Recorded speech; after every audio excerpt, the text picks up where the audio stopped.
ఎక్కువగా ఉన్నటువంటి తనకల్ మండలం ఇది. ఈరోజు ఎస్టీ యూత్లో బ్రహ్మాండమైనటువంటి చైతన్యం ఉంది. చదువుకున్నటువంటి పిల్లలు ఉన్నారు. మేము దగ్గరగా చూస్తే రెడ్డి సామాజిక వర్గంలో నాగరికత ఎక్కువ, రాజకీయ చైతన్యం ఎక్కువ. వాళ్ళు అవుట్ స్పోకన్ గా ఉండదు.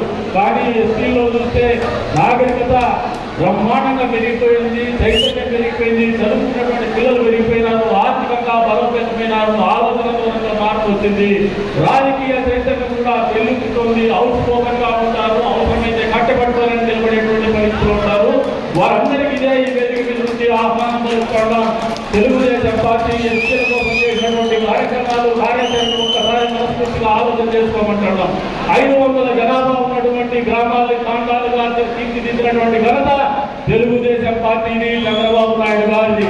మీకు గ్రామ పంచాయతీలుగా చేసి గ్రామ స్వరాజ్యాన్ని అందించల్లా, స్థానిక సంస్థలకు నిధులు అందించల్లా, తద్వారా మీ గ్రామాల్లో అభివృద్ధి చెందల్లా, అభివృద్ధి చూడాలా అనే కాంక్షతో చేసినటువంటి కార్యక్రమాన్ని జగన్మోహన్ రెడ్డి అధికారంలోకి రాగానే ఏం చేసినాడో ఒకసారి మనస్ఫూర్తిగా ఆలోచన చేయమంటాను.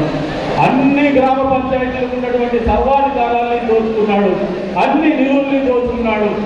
సర్పంచులు అనే వాళ్ళు ఉత్సవ విగ్రహంగా తయారు చేసినాడు. అది కూడా ఆ మాట కూడా చిన్నదవుతున్నాం. ఎందుకంటే ఉత్సవ విగ్రహానికైనా రోడ్లో పోతా అంటే ప్రజలు భయంతోనో పక్కతోనో 2 చేతులు దండం పెడతారు. ఈ రోజున సర్పంచులు వాళ్ళ నాయకులేమో పదాలు వేసుకొని ప్రజల్లోకి పోవాలి. సర్పంచులు నిరంతరం భయంతో ప్రజల్లోకి పోవాలి. ఎందుకంటే పోతే ఏమైనా కరెంటులో లైట్ వెళ్ళడం లేదంటే నిధులు లేవు, ఏమైనా కొలాయి వేయాలంటే నిధులు లేవు. ఉన్నాయా? ఎవరైనా సర్పంచులు ఎంతమంది ఉన్నారు ఇక్కడ? సర్పంచులు ఎంతమంది ఉన్నారు ఇక్కడ? ఎక్కడైనా నిధులు కొలాయి వేయాలంటే నీకు ఉన్నాయా? ఎక్కడా లేవు. మరి ఇటువంటి పరిస్థితుల్లో స్థానిక సంస్థల్ని నిర్వీర్యం చేసినటువంటి ఘనత జగన్మోహన్ రెడ్డి గారికే దక్కుతుంది. ఎస్టీ సోదరులారా ఆలోచన చేస్తున్నాడు.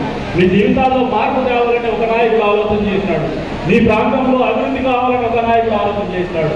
ఆయన ఆలోచనని పెడదోవ పట్టిస్తూ మీకు వచ్చిన అరకొర డబ్బులు కేంద్ర ప్రభుత్వం నుంచి నేరుగా మీ ఖాతాల్లోకి వచ్చి నిధులు కూడా దారి తల్లించి దోచుకున్నటువంటి ఘనచరిత్ర కలిగినటువంటి నాయకుడు జగన్మోహన్ రెడ్డి అనేది మర్చిపోవద్దని ఎస్టీ సోదరులు కూడా కోరుతా ఉన్నాం.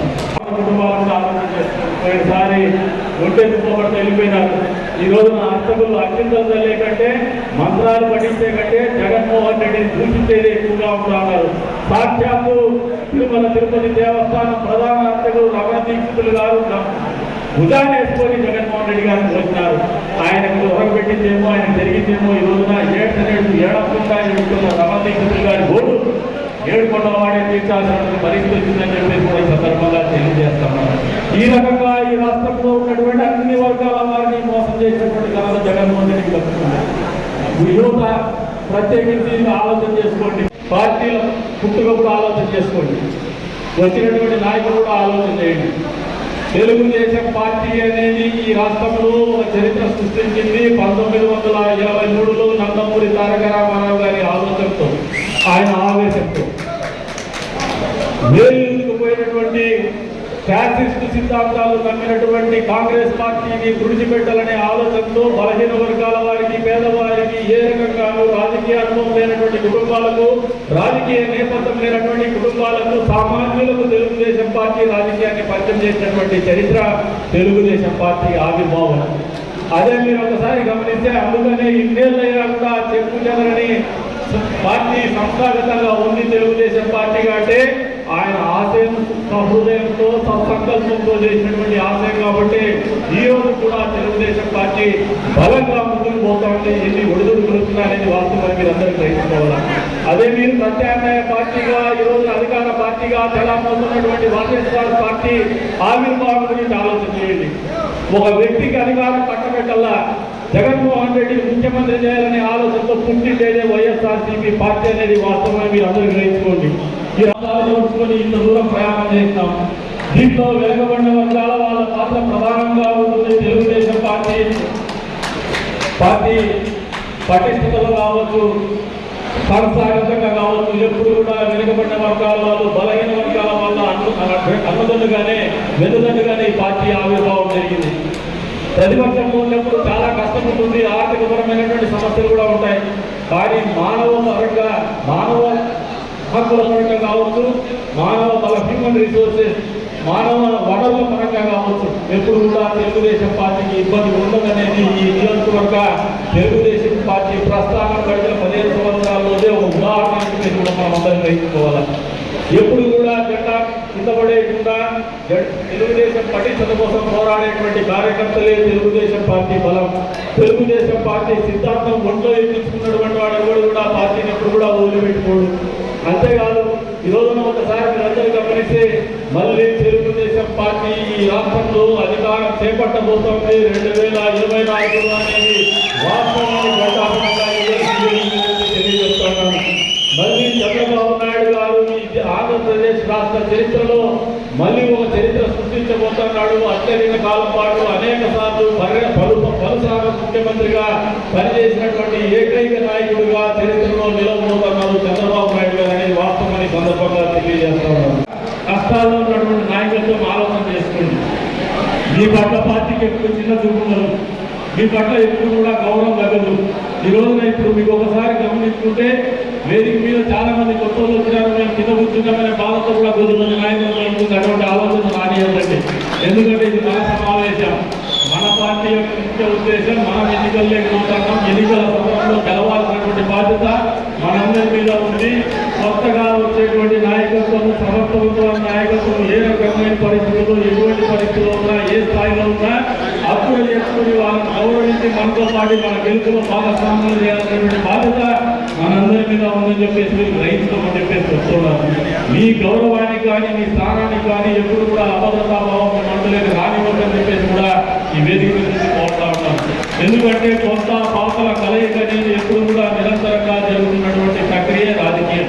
ఎప్పుడు కూడా ఇది ఒక నదీ ప్రవాహం, కొత్త నీరు వస్తూ ఉంటుంది. ఆ పరిస్థితులను బట్టి ఆ రోజు ఉన్నటువంటి ఆ పరిస్థితులను ఆలోచన చేసుకోవడానికి కొంతమంది సమర్థవంతమైనటువంటి నాయకులు, బాధ్యత కలిగినటువంటి నాయకులు ప్రతిపక్ష పార్టీలను గెలిపించాలా. ఈ రాష్ట్రంలో మళ్ళీ అధికార మార్పిడి జరిగితేనే రాజకీయ పార్టీలకు కూడా వాళ్ళు దగ్గర పెట్టుకుని పనిచేస్తారని గుణపాఠం చెప్పాలనే ప్రక్రియలో భాగంగానే ప్రతిపక్ష పార్టీలను ఆదరించేటువంటి కార్యక్రమాలు ఉంటాయి. కాబట్టి అర్థం చేసుకోమని చెప్పేసి కోరుతా ఉన్నారు. ఈ రాష్ట్రంలో రైతుల కోసం పుట్టల, ఈ రాష్ట్రంలో కార్మికుల కోసం పుట్టల, కేవలం జగన్మోహన్ రెడ్డి కోసం, జగన్మోహన్ రెడ్డి సంపాదించుకున్నటువంటి డబ్బు 2 రెట్లు చేసుకోవడం కోసం, ఆయన ముఖ్యమంత్రి చేసుకోవడం కోసం మాత్రమే వైఎస్ఆర్సీపీ పార్టీ ఆవిర్భావం జరిగింది. మరి ఇటువంటి బలహీనమైనటువంటి పునాదుల మీద నిర్మింపబడినటువంటి వైఎస్ఆర్సీపీ పార్టీ భవితవ్యమేందో 2024 జూన్ 4వ తారీఖు తేలబోతోందనేది వాస్తవం. ఒక చరిత్రలో నిలిచిపోబోతోంది జూన్ 4వ తారీఖు అనేది కూడా వాస్తవంగా తెలియజేస్తా ఉన్నాం. ఎందుకంటే తెలుగుదేశం పార్టీ 2 సార్లు ఓడిపోయినా 3 సార్లు ఓడిపోయినా అట్లే నిలబడింది. వైఎస్ఆర్సీపీ పార్టీ ఒకసారి ఓడిపోయింది అధికారం రాకుండా. మామూలుగా ప్రాంతీయ పార్టీలు ఏదైనా పార్టీ పెట్టిన తర్వాత వెంటనే అధికారం రాకపోతే ఆ పార్టీ ఆర్థికంగా బలహీనపడిపోయి, సంస్థాగతంగా బలహీనపడిపోయేసి అది మట్టిలో కలిసిపోయేటువంటి పరిస్థితులు ఉన్నాయి. చరిత్రని మీరు ఒకసారి చూస్తే అవన్నీ కూడా చరిత్రనే చెప్తా ఉన్నాయి. నేను ప్రస్తావించండి కూడా ఆ పార్టీల గురించి, ఒక ప్రాంతీయ పార్టీ గురించి. మరి జగన్మోహన్ రెడ్డి ఏ రకంగా ఒక ఓటర్ తర్వాత కూడా నిలబోసుకోగలిగినాడంటే వాళ్ళ ఆయన ముఖ్యమంత్రి అయినప్పుడు దోచుకోండి వేల కోట్ల లక్షల కోట్ల రూపాయలు ఆయన ఆర్థికంగా స్థిరత్వం అందించింది. ఆయనకు కులాన్ని తెలియకుండా మతాన్ని తెలియకుండా కులాన్ని వాడేసి కొంతమందికి ఏమో మాలవులని చెప్తాడు, కొంతమందికి క్రిస్టియన్స్ అని చెప్తాడు, కొంతమందికి రెడ్లు అని చెప్తాడు. ముగ్గురిని గొప్పగా వాడేసి ముస్లింలను మోసం చేసి అధికారానికి రాగలిగినాడు. కానీ ఎక్కడ కూడా ఒక సత్సంకల్పంతో, ఒక సిద్ధాంతంతో అధికారంలోకి రాలేనటువంటి పార్టీ వైఎస్ఆర్ పార్టీ అనేది వాస్తవానికి మీరందరూ కూడా ప్రజలకు తెలియజెప్పమంటున్నాను. నాయకుడు ఏదైనా మాటలు ఉండదు గోవిందని పిలిచాం. అదేవిధంగా ఇంకో 10 మంది ఉన్నారీడా మాకు వాళ్ళు స్వపక్షంలో విపక్షం అని చెప్పేసి గతంలో మాట్లాడినాం. కానీ వాళ్ళు ఎప్పుడు పాపం స్వపక్షంలో విపక్షం కాదు, ఏమన్నారు సమర్థవంతమైన నాయకత్వాన్ని ఎప్పుడు కూడా ఎంతటి ఉండడం అనేది ఒక ప్రక్రియ. నాయకులు ఉండాల్సినటువంటి లక్షణం. ఎప్పుడు వాళ్ళ గురించి మాకు తక్కువ చూపు కానీ చిన్న చూపు కానీ లేదు, ఎప్పుడు గౌరవించుకునే వస్తున్నాం. మరి ఎందుకనో కానీ ఆడపడినారో లేదంటే ఏమన్నారో తెలియదు. కానీ వాళ్ళకు ఈరోజు మళ్ళీ ఈ రోజున పార్టీ కార్యక్రమంలో పాల్గొన్నది వాళ్ళకు కూడా మనస్ఫూర్తిగా అభినందిస్తున్నాము. భవిష్యత్తులో మీ గౌరవానికి భంగం ఎక్కడ కూడా వాటిల్లో చెప్పేది కూడా తెలియజేస్తాను. ఎందుకంటే మీరు 10 ఏళ్ల రాజకీయం ఒకసారి ఆలోచన చేసుకోండి. ఈ 10 ఏళ్ల కాలంలో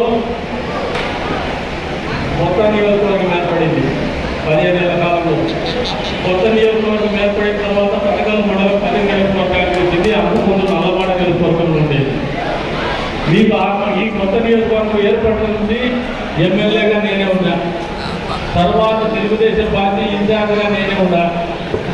ఆ పక్క దాదాపు 3 వారే వెళ్ళారు, మీతో పాటు మాత్రం నేనే ఉన్నా. ఇది వాస్తవంగా అది మీరు ఆలోచించారు. అంతేకాకుండా మళ్ళీ ఒక చరిత్ర మనం సృష్టించబోతున్నాం. గెలిచినా మా ఓడినా మా పక్కన పెడితే ఒక నియోజకవర్గం ఆవిర్భావం నుంచి మళ్ళీ ఆ నియోజకవర్గం కొత్త రూపురేఖలు సంతరించుకునే వారు కూడా ఒకటే నాయకుడు ఒకటే పార్టీలో రాజకీయం చేయగలిగినాడంటే ఒక చరిత్ర. అంతేకాదు కదిరి నియోజకవర్గానికి ఒక ప్రత్యేక చరిత్ర. కదిరి నియోజకవర్గంలో ఎవరు ఇంతవరకు ఈ రకమైన రాజకీయం చేయలేదు. మనం కష్టాలు వచ్చినా నష్టాలు వచ్చినా ఓటమిలు వచ్చినా ఇబ్బందులు వచ్చినా మన మీద కేసులు పెట్టినా అక్రమ కేసులు మనాయించినా ఎక్కడ కూడా మొక్కహోని ధైర్యంతోనే ఈ రోజు వరకు కూడా తెలుగుదేశం పార్టీ సిద్ధాంతాన్ని పురిగుంచుకొని ముందుకు పోతున్నాం. కానీ వెనుక ఎప్పుడు చూడలేదు, ఎప్పుడు కూడా ఇబ్బందుల పారిపోలేదు అనేది వాస్తవం మీరు అందరూ గ్రహించుకోవాలి. సమర్థవంతమైన నాయకులు మన పార్టీలో ఉండొచ్చు, వాళ్ళ పార్టీలో ఉండొచ్చు. సమర్థవంతమైనటువంటి నాయకత్వాన్ని, అభినందనీయమైనటువంటి నాయకత్వం కానీ, సహజంగా నాయకత్వ లక్షణాలు ఉన్నటువంటి నాయకుల్ని ఎప్పుడు కూడా తెలుగుదేశం పార్టీ మనస్ఫూర్తిగా అర్థం చేసుకుంటుంది, గౌరవిస్తుంది. అదే రకంగా ఆ రకమైనటువంటి నాయకత్వ లక్షణాలు ఉన్నటువంటి యువతను ఎప్పుడు కూడా పెద్ద ఎత్తున మనస్ఫూర్తిగా అభినందిస్తుంది. తీర్చిదిద్దేటువంటి ఒక యూనివర్సిటీ తెలుగుదేశం పార్టీ కూడా ఈ సందర్భంగా తెలియజేస్తా ఉన్నాం.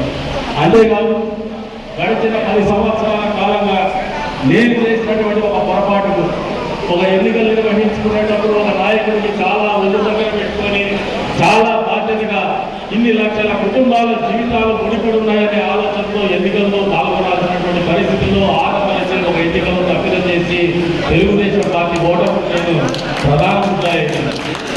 ఆ రోజు నుంచి ఈ రోజు వరకు కూడా ఈ 10 సంవత్సరాల కాలంలో అనునిత్యం కూడా పోరాటాలు చేస్తూనే ఉన్నాం.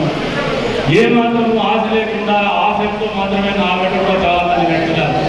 అందులో స్థానికంగా చీకటిమానపల్లి గ్రామంలో ఉన్నటువంటి కోటిరెడ్డి సామాన్యమైనటువంటి రైతు కుటుంబంలో ఉండి రైతుగానే ఉంటూ కూడా ఆయన మీరు పిలవంగానే ముందుకు వచ్చేసి మాతో పాటు ఏమాత్రం అనుభవం లేకపోయినా సహృదయంతో మా కష్టాల్లో మాకు చూడండి ఉన్నాడు. ఈ రోజు వరకు కూడా అదే స్థాయిలో ఎవరైనా ఇంకొక నాయకుడు మేము 10 ఏళ్ళు కష్టపడినాము, 10 ఏళ్ళ తర్వాత ఇంకొక నాయకత్వం వస్తుందంటే మామూలుగా అడ్డు చెప్పడము, ఈడ్చబడము, లేదంటే అబద్ధతాభావంలో మాట్లాడటము జరుగుతుంది.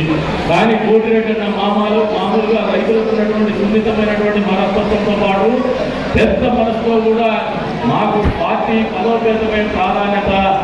ఈశ్వరెడ్డి అన్న మళ్ళీ పార్టీ లేకపోతే ఖచ్చితంగా చీకటిమానపల్లి కాదు ఈ మండలంలో కూడా పార్టీ బలపడుతుందని మనస్ఫూర్తిగా నన్ను కూడా ప్రోత్సహించినటువంటి కోటిరెడ్డి అన్న పార్టీ ఎప్పుడు కూడా తీసుకోవాలని చెప్పేసి కూడా ఏమన్నా వాళ్ళ ఆయన మాట్లాడుతున్నాడే, వాళ్ళ ఆయన కాంగ్రెస్ లో చేసినాడు, ఈయన కూడా వైఎస్ఆర్ కాంగ్రెస్ పెట్టుకున్నారని చెప్పేసి మోదుపడినారు.